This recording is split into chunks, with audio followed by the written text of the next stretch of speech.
Hey now friends, it's me Lola coming at you with a productivity tip that's going to get you results. Oh yes it is. I am not lying. And as a bonus, guess what? It's going to help to encourage creativity and your creative flow. Who doesn't want that? So let's not delay this thing. Let's not wait anymore. Let's go ahead and get into it.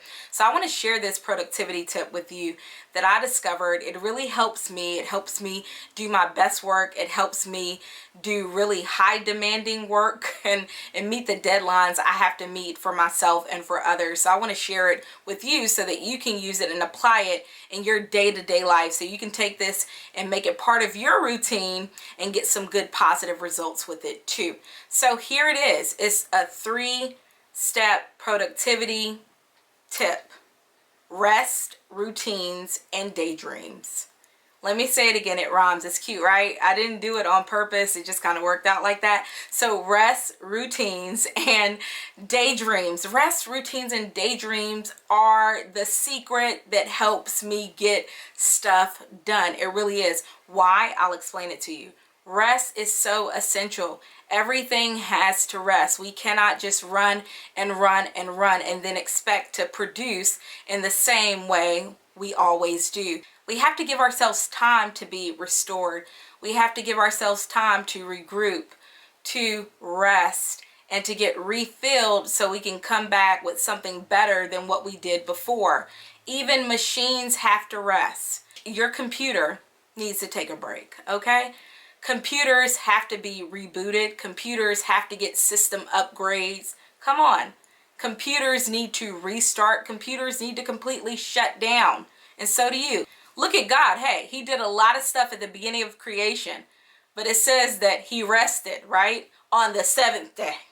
So if he had to rest and he is setting a little model for us to follow, then why do you think you're exempt from resting? Resting will help you do your best work. So no matter what you have in front of you, you have to make time to rest and do things that restore you.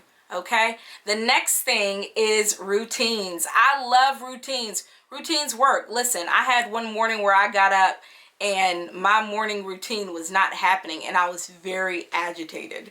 I was like super agitated because my morning routine was not working out the way it was supposed to, and like I'm a stickler for that, and I was able to find peace and manage without it. But I'm sharing that with you to say that routines really help. Routines help your mind do what it loves to do, which your mind likes to take shortcuts with things. It likes to take shortcuts when it's making decisions. So when you implement a routine into your life, you're helping your mind make a shortcut, okay? You're helping it do what it wants to do, anything. Why does your mind like to do this? Because it costs a lot of energy, or gas as I like to call it, for your brain to make decisions. So the more you automate the work that you're doing daily, the work that your mind has to do, the more that you're offsetting the labor that your brain is going to, and you're making space for your brain to do something better. Okay, do you see that? It works. I'm telling you, it works. So we've gone through rest, we've gone through routines. Now let's move on to daydreams. Oh my gosh, I said that routines was like my fave, but I think daydreams are. Daydreaming is so effective. Have you ever had anybody tell you stop daydreaming? Tell them to shut up. Okay, don't tell them to shut up. Don't do that. Maybe tell them shut up in your head. Just make sure you don't say it out loud. And try not to smirk as you're saying shut up in your head. But daydreaming is so, so important. So your brain does a lot of work. Day by day, your brain is switching between a mode of paying attention and then a mode of not paying attention. That not paying attention mode is the mind wandering mode. This is the mode where your brain begins to daydream.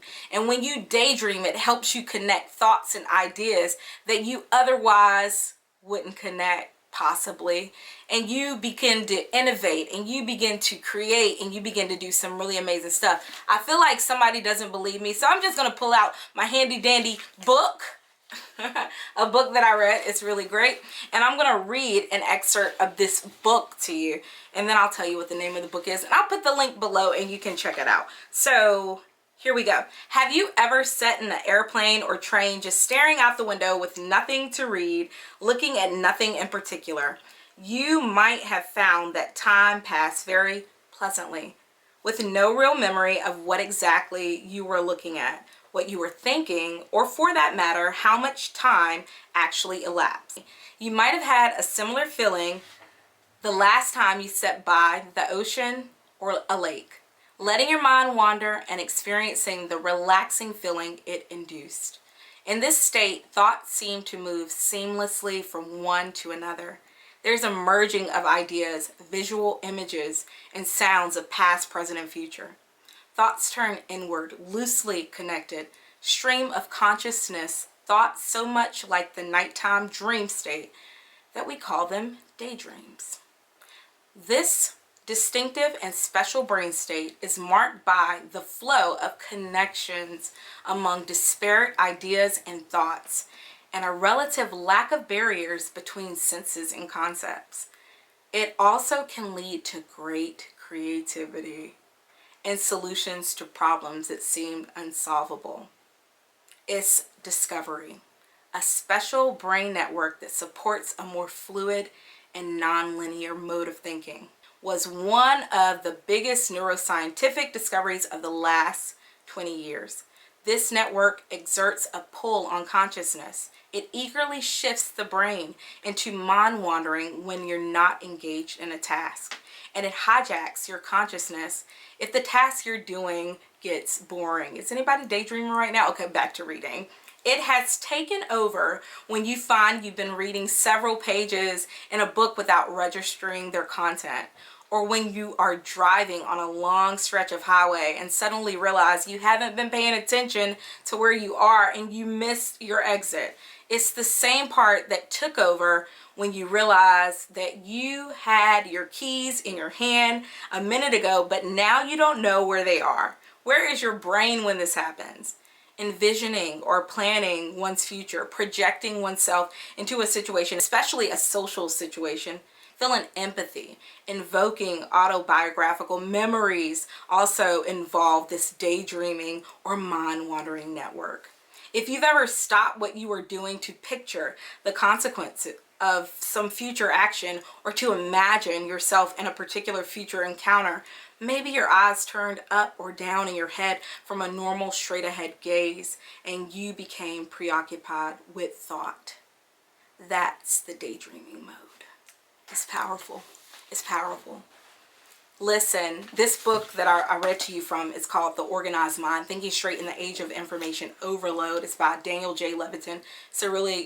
It's a book that I read it once. I have the audio book so I can listen to it. And then I actually revisited it this year because I read it like years ago. And I think that they've come out with a new revised edition. So I'll put the link down below and you can check it out. But these are productivity tips that will help you get results. I promise, if you would just try it, okay? Rest, routines, and daydreams. Not only will they help you be more productive, but they can also help encourage your creative flow. Okay, and who doesn't want that? Listen, I'm Lola. I'm with The Smoking Prophet. The Smoking Prophet is a life advice brand designed to resource you spiritually, creatively, and socially. Our goal is to give you what it takes others years to get. We do that through a blog, thesmokingprophet.com. Tons of goodness and glory over there. And also through a podcast, The Smoking Prophet Podcast, which is available wherever